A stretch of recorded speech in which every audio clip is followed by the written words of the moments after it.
चित्तौड़गढ़ जिले के कपासन से बड़ी खबर सामने आ रही है, जहां भोपाल खेड़ा निवासी सूरज माली पर हुए जानलेवा हमले का मामला तूल पकड़ता जा रहा है। आरोपियों की गिरफ्तारी नहीं होने से आक्रोशित माली समाज और अन्य संगठनों ने आज कपासन के 5 बत्ती चौराहे पर मानव श्रृंखला बनाकर जोरदार धरना प्रदर्शन किया। घर वाले संतुष्ट नहीं हो गए तब तक जांच होगी।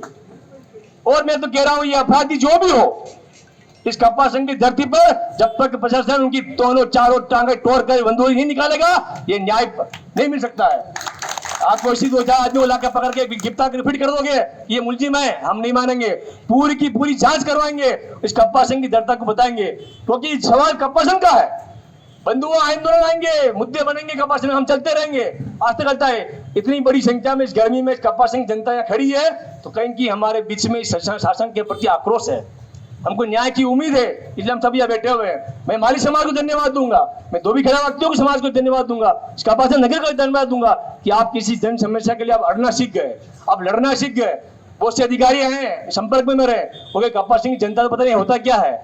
छोटे से मुद्दे पर जासमा, भोपाल शहर, सिंहपुर, जहांगीर मुद्दे पे विभाग को घेर लेते हैं, आरसीबी घेर लेते हैं, वाटर को घेर लेते हैं, थाने को घेर लेते हैं। लेकिन हमारे में क्या होता है, 2-3 बात की विषय खत्म हो गया। इसलिए शासन प्रशासन तो केवल वोट देके घर जाने से नहीं होगा, लगातार वाच रखना पड़ेगा, निर्णय करना पड़ेगा, दबाव रखना पड़ेगा, तब जाकर होगा। कपासन की जो जन समस्या है पानी के लिए, जिन जिन का जो सहयोग हो रहा कर रहे हैं, कोई व्हाट्सएप पर लिख रहे हैं, कोई मीडिया में लिख रहे हैं, कोई मौके पर काम भी कर रहे हैं, शासन भी कर रहा है। इस पानी की समस्या को हमने आम समस्या बना दिया, जन समस्या बना दिया, और हमने लगातार संघर्ष कर रहे हैं। ये हमारी अच्छी बात है कि हमने अधिकारों के लिए लड़ना चालू किया, शुरू करने बोलना किया। इसलिए ऐसे मुद्दे आएंगे, आप सबसे मैं निवेदन है, किंतु बिंतु दल पार्टी ऊंचा नीचा जात समाज नहीं देखिए, ये मुद्दा हमारी समाज का नहीं है, ये पूरा मुद्दा कपासन नगर का है, क्षेत्र का है। इसलिए आप सबसे निवेदन है, आप सबसे, जब तक सूरज माली को तन मन धन से सहयोग करिए, व्यक्ति रूप से पैसा लगाएंगे, सरकार से पैसा मिला लगाएंगे, अच्छे समाज की कामना कीजिए। मैं बेहुला जी से भी निवेदन करूंगा, नवरात्रि आई, भाई का इलाज आ रहा है, उसकी अच्छे स्वास्थ्य के लिए होम शांति का आह्वान कीजिए, जागरण माता या माता से अरदास कीजिए, डॉक्टर ठीक करेंगे, माता जी बच्चे में आशीर्वाद रखेंगे। आप सबसे निवेदन है, मैं भी आ रहा था तो विचार आ गया जाऊं नहीं जाऊं, लेकिन लगा विषय पार्टी का नहीं है, विशेष कपासन का है। आज इन अपराधियों को हौसले बढ़ गए, कल यहाँ पर मर्डर होंगे, फायरिंग होगी, जिम्मेदार कौन होगा? इसलिए आप सबसे मेरा निवेदन है, लगातार माता मेरे से निवेदन है। माली समाज के लोग और स्थानीय नागरिक बड़ी संख्या में इकट्ठा होकर प्रशासन को घेरते हुए नजर आए। प्रदर्शनकारियों ने आरोप लगाया कि आरोपी खुलेआम घूम रहा है और पुलिस कार्यवाही से बच रही है। जो सूरज माली के साथ घटना हुई है, उस क्रम में आप क्या कहना चाहेंगे? मैं उदयपुर से देहात कांग्रेस कमेटी का महामंत्री भूपेंद्र चौहान और माली समाज का प्रदेश का महामंत्री। जिस तरह से सूरज माली के साथ कुछ गुंडे तत्वों ने आक्रमण किया था, एक लोकतंत्र में रह रहे हैं, समाज के लोकतंत्र में, देश का लोकतंत्र है, उस लोकतंत्र में हर आदमी को अधिकार है अपनी मांग रखने का। उस व्यक्ति ने खाली एक ही मांग रखी कि हमारे यहाँ पानी की व्यवस्था नहीं हो पा रही है। इस चक्कर में किसी व्यक्ति विशेष ने, किसी जनप्रतिनिधि ने उन लोगों के साथ, उसके जो साथ में व्यक्ति थे, उनके साथ उसको रात को ले ड्यूटी से आते हुए उसके साथ मारपीट की। मारपीट इस तरह से की, उसका पांव तक तोड़ दिया। अब स्थिति ये हो गई कि उनको अहमदाबाद, जयपुर या उदयपुर से अहमदाबाद रेफर कर दिया। तो हमने मांग की समाज की तरफ से, आज धरना प्रदर्शन रखा एडीएमसी कार्यालय के बाहर, मगर हमने 20 तारीख तक का समय दिया, अल्टीमेट दिया।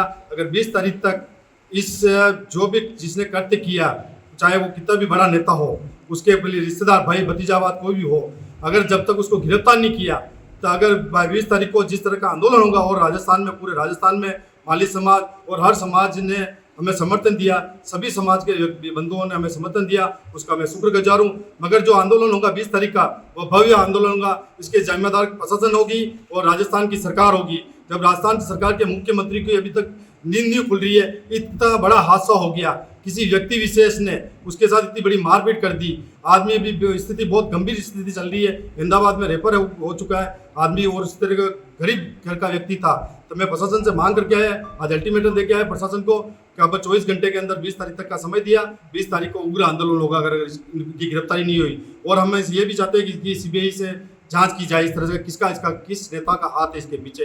इसी के साथ जय हिंद। धरना प्रदर्शन के दौरान उपखंड अधिकारी राजेश सुवालका और प्रदर्शनकारियों के बीच तीखी नोकझोंक भी देखने को मिली। इस बीच घायल युवक सूरज माली की मां अचानक बेहोश होकर गिर गई, जिन्हें तुरंत हॉस्पिटल ले जाया गया। आपको बता दें कि 15 सितंबर को सूरज माली पर नकाबपोश हमलावरों ने लाठी सरियों से हमला करके उसके दोनों पैर तोड़ दिए थे। सूरज ने कुछ दिन पहले विधायक अर्जुन लाल जीनगर को बनास नदी से पानी लाने की मांग करते हुए इंस्टाग्राम पर एक वीडियो डाला था। इसके बाद ही उस पर हमले की साजिश रचने के आरोप विधायक पर लगाए जा रहे हैं। धरना स्थल पर कांग्रेस जिलाध्यक्ष भैरूलाल चौधरी, भाजपा के पूर्व नगर अध्यक्ष राजेश पुरोहित, बार एसोसिएशन अध्यक्ष राधेश्याम वैष्णव के साथ कई नेताओं ने प्रदर्शनकारियों को संबोधित किया और पीड़ित को न्याय दिलाने की मांग की। मामले की गंभीरता को देखते हुए अतिरिक्त पुलिस अधीक्षक सरिता सिंह भी मौके पर पहुंची और आंदोलनकारियों को निष्पक्ष जांच और जल्द कार्यवाही का भरोसा दिया। कपासन में ये मामला लगातार सियासी रंग लेता हुआ नजर आ रहा है। को कपासन निवासी सूरज माली के ऊपर कुछ अज्ञात लोगों द्वारा हमला करके मारपीट की गई थी, जिससे वो गंभीर रूप से घायल हुए थे और उनको प्राथमिक उपचार कपासन हॉस्पिटल में करने के पश्चात में सामली हॉस्पिटल चित्तौड़गढ़ में कराया था, जहाँ से उनको उदयपुर रेफर किया गया था, जहाँ पर उनका प्राइमरी ट्रीटमेंट हुआ और अब उनको अहमदाबाद रेफर कर दिया। इस क्रम में उनके द्वारा एक प्रथम सूचना रिपोर्ट दर्ज की गई थी, जिस पर प्रकरण दर्ज किया गया था। उस घटना के संदर्भ में अगले दिन कपासन कस्बे में समाज द्वारा और उनके परिजनों द्वारा एक ज्ञापन दिया गया था, जिसमें उन्होंने प्रकरण में निष्पक्ष और शीघ्र गिरफ्तारी की मांग की थी। चूँकि 24 घंटे में उसमें कोई गिरफ्तारियां नहीं हुई थी, तो आज पुनः इनके द्वारा एक ज्ञापन और सभा का आयोजन किया गया था, और जिसमें उन्होंने पुनः ज्ञापन दिया है कि हम चाहते हैं कि प्रकरण में निष्पक्ष कार्रवाई होते हुए तुरंत गिरफ्तारी हुई और जो पीड़ित है व्यक्ति है, जिसका मुआवजा जो मिल सकता है, आर्थिक सहायता मिल सकती है, उसको देने के संदर्भ में आज इन्होंने ज्ञापन दिया है। तो हम आश्वस्त करना, हमें इन्होंने तो यही आश्वस्त किया है कि इसमें बिल्कुल निष्पक्ष जांच होगी और जितनी शीघ्र हो सके हम उसमें गिरफ्तारी करेंगे और इसमें अभी अनुसंधान जारी है।